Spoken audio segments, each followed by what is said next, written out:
La semaine européenne de la vaccination vient de s'achever. Et pour en parler, vous recevez Valérie Rizy-Puechal, directrice de la division vaccin chez Pfizer. Bonjour madame, soyez la bienvenue. Merci, bonjour. Sébastien Ligné est également avec nous. Sébastien, on vient de l'apprendre qu'il n'a pas fait ses rappels. Non, j'ai jamais fait mon rappel de 25 ans. J'ai 2 ans de retard. Est-ce que c'est grave, docteur ?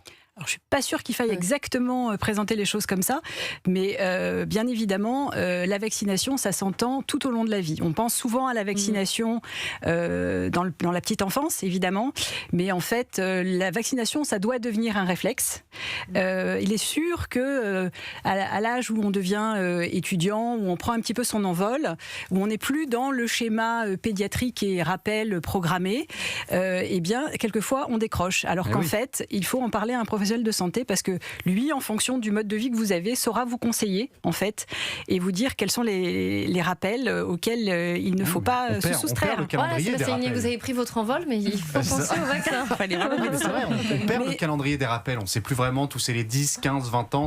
Mais ce que vous dites là, vous savez, est tout à fait typique. Moi, j'ai fait le constat en tant que vétérinaire, et d'ailleurs j'en souris souvent, que nos animaux de compagnie sont souvent beaucoup mieux suivis que leurs propriétaires eux-mêmes. Et là, je pense que vous en êtes un bon exemple. Alors, parlons des propriétaires, justement, d'animaux de compagnie. La semaine européenne de la vaccination vient de s'achever. Quel bilan en tirez-vous ?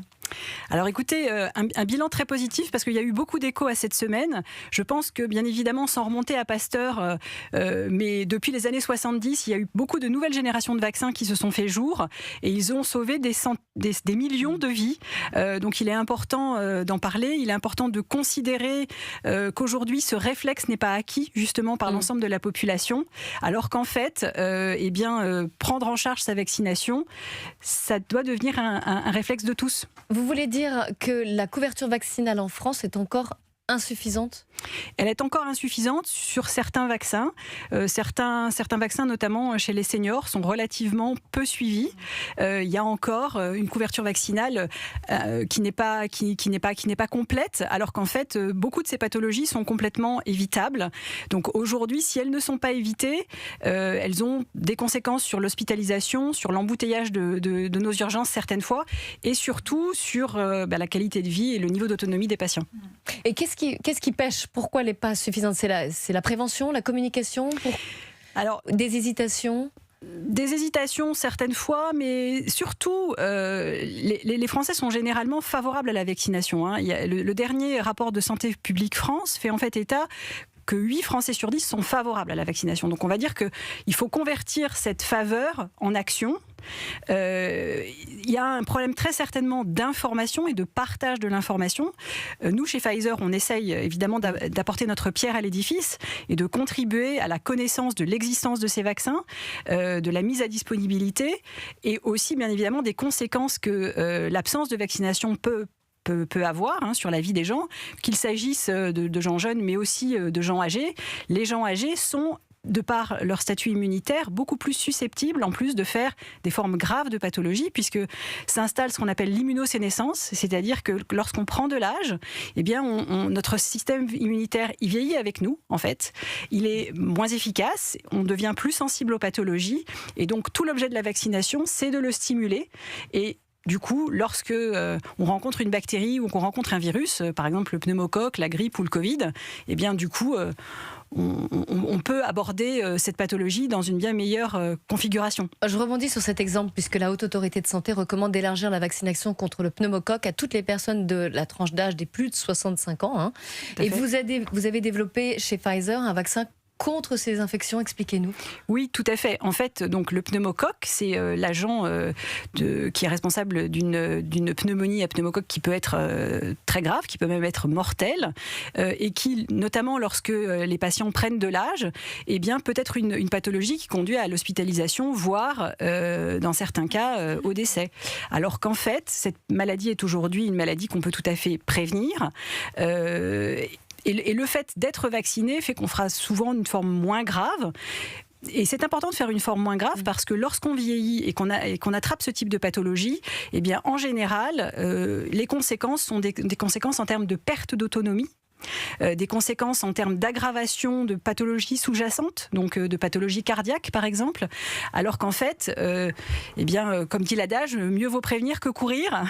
Et vraiment, si on prévient vraiment ces pathologies, on peut vivre en bonne santé, continuer à profiter de la vie, continuer à vivre avec ses proches, sa famille, à faire ses activités en bonne santé.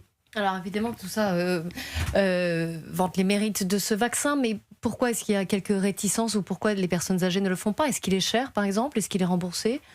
Ah oui, les vaccins sont la réticence chez les personnes, elle existe à tous les âges, pas que chez les personnes âgées. Et d'ailleurs, depuis la mise à disposition des différents vaccins qui sont disponibles contre le pneumocoque, on a vu déjà un début de progrès dans la couverture vaccinale. Cela étant, il est important pour ces personnes âgées d'avoir une couverture beaucoup plus large et que beaucoup plus de personnes soient prises en charge par ces vaccins, afin aussi d'assurer une couverture plus globale. Et éviter puis aussi, la circulation des virus. Afin d'éviter des surinfections quelquefois virales ou l'inverse, qu'une infection bactérienne fasse derrière le lit d'une infection virale. Ça marche dans les deux sens. Valérie Rizy-Puéchal, vous êtes directrice de la division vaccins chez Pfizer et on tire le bilan de cette semaine européenne de la vaccination qui vient de s'achever et qui avait pour thématique, en tout cas en France, la vaccination des adolescents et des jeunes adultes.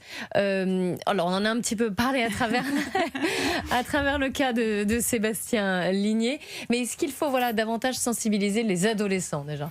Alors oui, les adolescents sont une cible beaucoup plus compliquée, je dirais, à convaincre, parce que quand on est ado, on écoute plus grand monde. Les adolescents sont des jeunes qui sont à un stade de vie où on commence à prendre un petit peu son envol, on commence à être un petit peu plus libre, et souvent, on écoute un petit peu moins aussi ses parents. Or, en fait, bien évidemment, il y a certaines pathologies qui sont typiques des adolescents, comme le HPV ou comme les méningites. Et les méningites, malheureusement, dans notre pays, on a eu encore récemment, l'année dernière et encore en ce début d'année, certaines épidémies, certains outbreaks.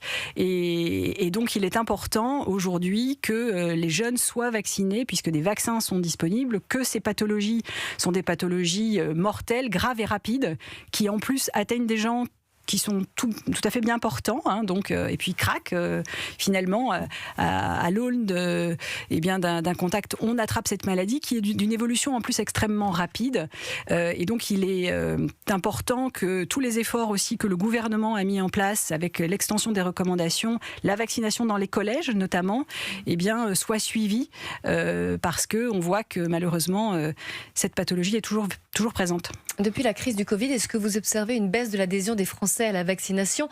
Il y a aussi cette vague anti-vax qui nous vient des États-Unis ou des vagues de désinformation sur les réseaux sociaux. Comment y faire face ? Alors, je pense qu'il peut y avoir certes une petite lassitude, mais il y a surtout un problème d'information. Et il y a un problème d'information et de médias adaptés.